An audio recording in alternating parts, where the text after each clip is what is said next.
Silaturahim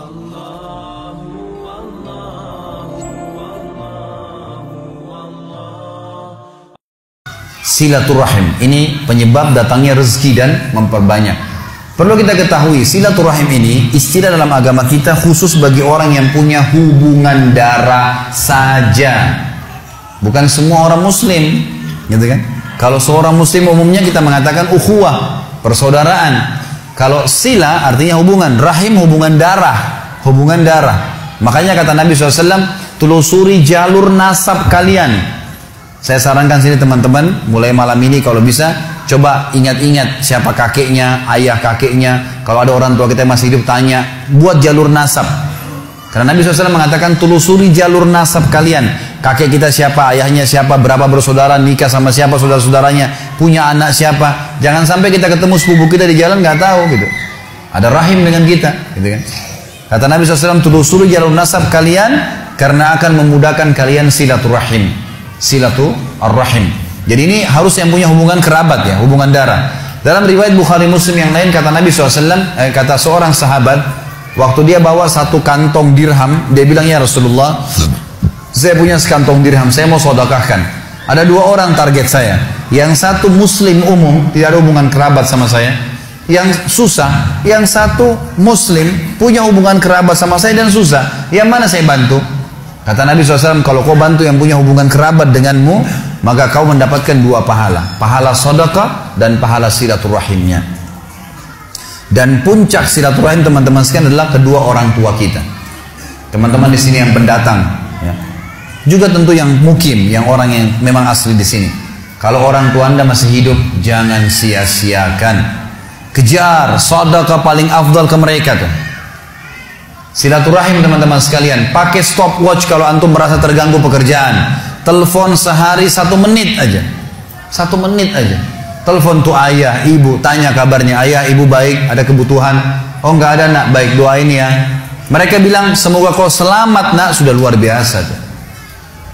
Telepon mereka, teman-teman banyak di Indonesia, di Jakarta saya temukan yang memang merantau, akhirnya orang tuanya cuma ditelepon setahun sekali. Ah gampang nanti kalau Idul Fitri mudik sekalian ketemu. Tapi kalau teman-temannya tiap hari telepon, kalau nggak telepon temannya dimarah-marahin, kenapa nggak telepon, tiap hari dicari. Ini gimana cara? Padahal orang tua itu puncak silaturahim. Teman-teman coba renungin. Ada seorang syekh di Saudi, di Jeddah, dia lagi isi pengajian. Kemudian saking pentingnya dia tahu ya, ini orang tua bagaimana. Dia bilang, saya ditelepon oleh seorang laki-laki. Dia bilang, saya nggak kenal. Laki-laki ini bilang, syekh, tolong bantu saya nih, apa jalan keluarnya? Sejam lagi saya akan divonis oleh pengadilan, dipenjara 10 tahun karena saya difitnah. Difitnah, data-data palsu semua dikasih ke pengadilan dan saya difitnah. Apa saran Anda nih?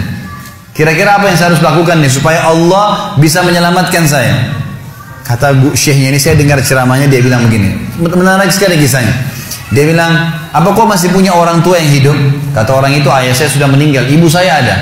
Kata syekhnya, kau masih bisa keluar dari pengadilan? Dia bilang masih bisa. Baik, sekarang kamu keluar dari pengadilan, singgah di restoran terbaik yang kau temuin, kemudian temuin ibumu, ajak makan siang ibumu.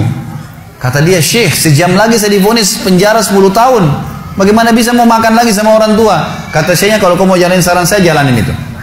Anak ini dalam kondisi dia bingung, tidak tahu apa, maka dia pun singgah di restoran, kemudian dia pergi ke rumah ibunya. Setengah jam kemudian kata syekh, saya ditelepon. Syekh, jazakallah khair, semoga Allah balas Anda dengan kebaikan. Kata syekhnya, kenapa? Dia bilang, saya baru ditelepon oleh pengadilan, ternyata orang yang membuat fitnah buat saya terbongkar kedoknya dan dia sekarang akan divonis 10 tahun. Gitu kan? Dan semenjak saya masuk di sini, saya makan sama ibu saya, sekarang saya depan ibu saya, dari pertama saya masuk, terus lisannya ibu saya mendoakan, semoga kau selamat nak, terima kasih kau sudah datang bawa makanan. Hanya membawa makanan. Orang tua kita teman-teman sekalian tahu menilai tahu menilai pemberian anak kita. Pemberian kita. Tidak pernah orang tua itu diberi sesuatu yang sederhana, seperti teman kita masih bisa marah, atau pasangan kita masih bisa merengut. Orang tua selalu berterima kasih dengan apapun yang kita berikan sedikit. Ada seorang anak di Jeddah meninggal dunia.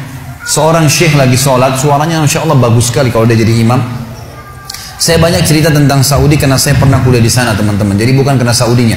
Kalau Anda punya cerita di Indonesia mungkin bisa terjadi di mana-mana tentunya. Saya cerita tentang ini karena saya tahu gitu. Di Jeddah ini ada satu orang syekh, suaranya bagus. Kalau sholat Jumat penuh masjid. Kalau dia jadi imam, Masya Allah suaranya gitu. Dia juga kalau khutbah, hampir semuanya orang nangis kalau bicara masalah akhirat. Khusyuk, jadi dia ikhlas sekali gitu. Dia cerita dalam salah satu khutbahnya, saya dengarkan ceramahnya.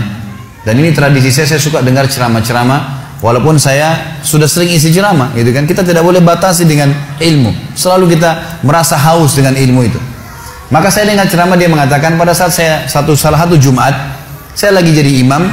Di rakaat kedua, pas sujud pertama ada suara gemuruh tengah-tengah masjid. Dia bilang, lalu saya salam, saya tanya, saya pakai mic. Kenapa itu, ada apa? Dia bilang, Syekh, ada orang jatuh. Tadi waktu sholat sujud rakaat kedua, sujud pertama jatuh. Kata syekhnya, berikan dia ruang biar dia bernafas dan tolong antar. Beberapa ikhwah tolong antar ke rumah sakit terdekat. Waktu diantar, kata dokternya, orang ini sudah mati setengah jam yang lalu. Maksudnya pada saat dia lagi sujud di hari Jumat, gitu kan? Ini luar biasa. Kata syekhnya, ini jelas-jelas husnul khatimah. Hadis Nabi SAW, siapa yang meninggal hari Jumat tidak akan kena fitnah kubur. Dan juga dia mati dalam keadaan sholat. Jelas dari ibadah, apalagi lagi sujud kepada Allah SWT. Lalu dia bilang, datang adiknya mengambil jenazah kakaknya. Lalu saya bilang, ini kakakmu datang jauh-jauh sholat di sini karena dia mau sholat dengan saya. Dia mau dengar ceramah, dia mau dengar suara bacaan Al-Quran. Maka saya minta, tolong izinkan saya memandikan jenazahnya. Kata adiknya, baiklah silakan. Datanglah Syekh ini ke rumahnya, dimandikan jenazahnya. Kemudian malam takziah pertama, dan disunnahkan 3 malam takziah. Malam takziah pertama, kata syekhnya, setelah selesai jamu tamu-tamu semua, gitu kan, tamu datang mendoakan, mereka membawa makanan lalu mereka pulang. Lalu kata syekhnya, saya tanya adiknya, kakakmu ini sebenarnya apa sih perbuatan amal dia yang paling menurut kamu Allah ridhahi sampai Allah tutup dengan husnul khatimah begini? Dia bilang, Syekh, kami punya orang tua, ayah kami sudah meninggal, ibu kami masih ada hidup, dan kami 6 orang bersaudara, semuanya bakti dengan ibu kami. Tapi kakak saya ini punya kelebihan plus. Setiap kami datang ke rumah ibu kami, pasti dia yang paling pertama ada. Sisirin rambutnya, aturin bajunya, laki-laki. Ngurus gitu, orang tuanya, ibunya dirawat betul sama dia. Dia bilang sampai kalau sisirnya patah dia yang gantiin. Sampo, sabun semua dia yang siapin. Semuanya diperhatikan. Maka kata syekhnya, pantas Allah tutup dengan husnul khatimah. Pantas Allah tutup dengan itu. Dan teman-teman, apa yang melarang Anda mengirimkan misalnya dari Bali di sini atau dari Denpasar ini ada rezeki, kirimkan ke Jawa. Keluarga kita tahu di sana ada sampo, tahu di sana ada sabun, tahu. Kenapa kalau kita paketin dari sini khusus buat mereka? Maka luar biasa. Mungkin kita korbanin 500.000, 300.000, teman-teman sekarang sudah cukup. Orang tua kita mendoakan kita seumur hidupnya. Bagaimana kalau setiap bulan kita rutinkan, gitu kan? Harusnya kita lakukan seperti itu. Ini puncak silaturahim. Setelah itu datang kerabat-kerabat yang lainnya.